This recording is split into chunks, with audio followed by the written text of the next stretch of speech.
Thanks to Bethel Development, Compass Affordable Housing, and its community partners, more veterans and low-wage earners have a new home today. Downtown Motor Apartments is located at the southern gateway to Tucson's revitalized downtown area. This successful reimaging of an historic Josler building makes affordable 1- and 2-bedroom apartments available to veterans, artists, and others who work in and near downtown. Built in 1941 for travelers, Downtown Motor Hotel, as it was known, was designed by famed Tucson architect Josias Josler. Over the years, the property fell into disrepair and became a visual blight on Southstone Avenue until Compass Affordable Housing identified its promise and opportunity. Today, the original sign and 2 historic front buildings serve as Downtown Motor Apartments, office and community center, with a new 4-story addition over secure covered parking beneath the apartment community. Today, there's new low-cost housing near the city of Tucson's revitalized downtown.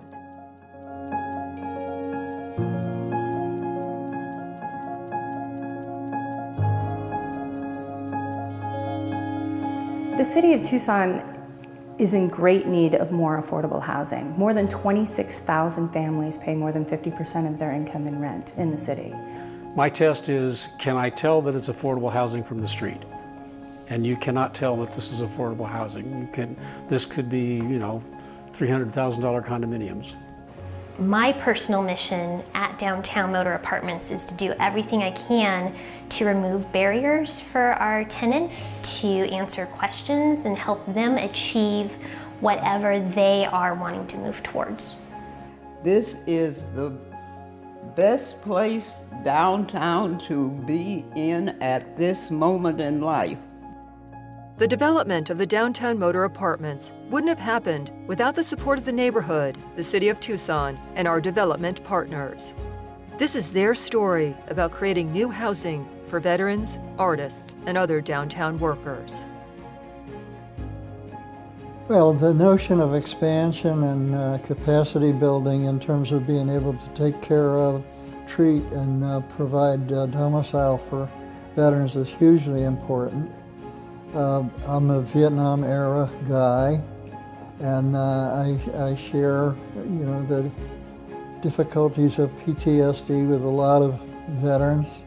More fortunate than most of them. Most of them end up on the street. Obviously, the veterans have paid a price to protect this country, and we need to do a better job of providing them with the opportunities that they need to have a quality of life. So by building a project like this in downtown Tucson with quality, affordable housing units within walking distance to services is a convenience that unfortunately most veterans don't have. I think what makes this facility so special to the downtown population, to the people we serve that work downtown, is that there really isn't a lot of affordable housing downtown. It's great that downtown is really booming right now. There's a lot of market rate housing downtown, which most people can't afford, especially the people that work downtown. So I think it's a very key location. Bethel we've been able to have them as a client for the last, I think, 8 to 9 projects that they've done. And they've been very successful in winning the awards from the state for housing tax credits. And they've built a very nice property. The Downtown Motor Apartments was the right project at the right time.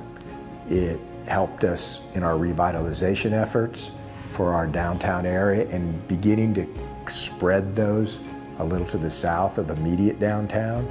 And it helped us in our efforts, which we prioritized, to house our veterans in an environment where we know they'll be safe and also get services that can advance their education opportunities, their job opportunities, and create productive citizens. Jody's very helpful. She put together a packet for basically all kinds of information, nearest grocery stores, the bus lines. And for somebody who's new to Tucson, I've only been here a couple months, it was a great asset to have that information in my back pocket, basically. I could look up where Safeway is, where the bus lines go, and Jody was very welcoming. The downtown motor apartments and its location to high-capacity transit, the Sunlink streetcar system, the rapid bus transit, really focuses towards the desire to move to more transit-oriented design. And when you combine the cost for people for housing along with their transportation expenses, that can often reach greater than 50% of someone's income. So when you eliminate the need for people to actually own a car and all the expenses associated with a car, they're really able to have more money available for other critical things. In the downtown core, we have student housing, we have market rate housing, now we have affordable housing as well. And so it's a part of making sure that you have an eclectic mix in your downtown core, so that you're not just all students in bars, or you're just not all market rate and people who are working in banks. This makes the downtown core more vibrant. So you've got a whole lot of people living and working and playing together in the same sort of region, and it lends diversity and vibrancy to the downtown core. From the beginning, the goal was to create high-quality, affordable housing to meet the needs of our tenants and be an asset to the neighborhood. All the materials were top-notch materials, beautiful all-wood cabinets, nice tops. All the lighting is all LED. All the plumbing fixtures are low-flow water. The air conditioning units are all very high efficiency ratings. The insulation was above and beyond. So there was a lot of things that people would think is normally, oh, it's low-income, cheap stuff. It's all cheap material. And that no means the way it really is. Everyone that lives here, the electric bills will be less because it's well insulated. Just overall, all top-notch materials were used. You know, I think what's really important in people and how they look at affordable housing, and they think that what is offered is for someone else. But I will tell you that for my family, you know, for a parent, for myself, the quality of the housing and the quality of downtown motor apartments, I would live here. The tenants I have met are awesome, and they most of the time they don't know who I am. So I'll get in the elevator and I'll talk to them on the way up, and they're always happy and talkative and friendly to each other and goofy, and it's like that tells me what this place feels like to them. And for me, I think that's the most important thing, is knowing that people are happy living here. They like it a lot. They really like it a lot. If you don't package all the services that need to go to the benefits of a lifestyle that needs encouragement and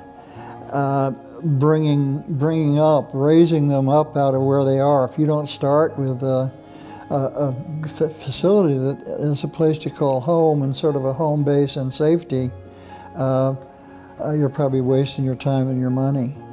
I had met Gloria a whole month and some days before I got into the place, because they were still building it when I sent in my application. And I'm very fortunate that I told her my needs and what I wanted, and she went through everything. I couldn't say that word, but to get me exactly what I wanted. So when I moved in without even seeing the apartment, because I trusted Gloria that it would be to my desires. It took a great team, smart funding, and determination to meet the challenges of developing the downtown motor apartments. It's very important that we as a nation continue affordable housing. There is a need, there is always a need, in good times in our economy and in bad times in our economy. There is a need for affordable housing. And many times there are issues in communities that they don't want affordable housing. But I think we have a responsibility in our society to make sure people can live and work and play in the neighborhoods that they're in. People are resistant to us developing affordable housing. We have enough affordable housing is what we hear. But the truth is, the reason why we have so many people that are experiencing homelessness is because a lot of people, especially lower income people, are paying over 50% of their income for housing, and if they have a hiccup in their life, they become homeless. So I'm hopeful that as we build projects like these, and we have a lot of resistance from the community, but now you see it built, and we've heard it over and over again, oh, that's not as bad as I thought it would be. That we can hopefully gain support from the community to develop this much needed housing. Some say, and I think I'd agree, that in order to make progress in your life, the first thing you need to do is have a place where you can live, where you can call home, where you know you can come home at night and feel comfortable and just take stock of yourself. Compass Affordable Housing is a very valuable partner in our effort to expand affordable housing across the city. Funding resources have been limited in recent years. Low-income housing tax credits seem to be the only major mechanism for building affordable housing. And as a city department, we've really structured our programs to complement the low-income housing tax credit process with the state. And a lot of the developers across the city have really embraced working with the city and the state to layer the funding necessary to make projects like this one happen. I have to say that the patience and perseverance and genuine desire to see this project happen was very, very important to me, because there were a couple times where it got really rough in the beginning with some of the pushback that was going on. So being done, I'm proud of that, but I'm also proud that the group that worked together stayed together, and I think we were all on the same page, different perceptions, but all on the same page to make this be a beautiful project for the city and for the people who live here, and we did that.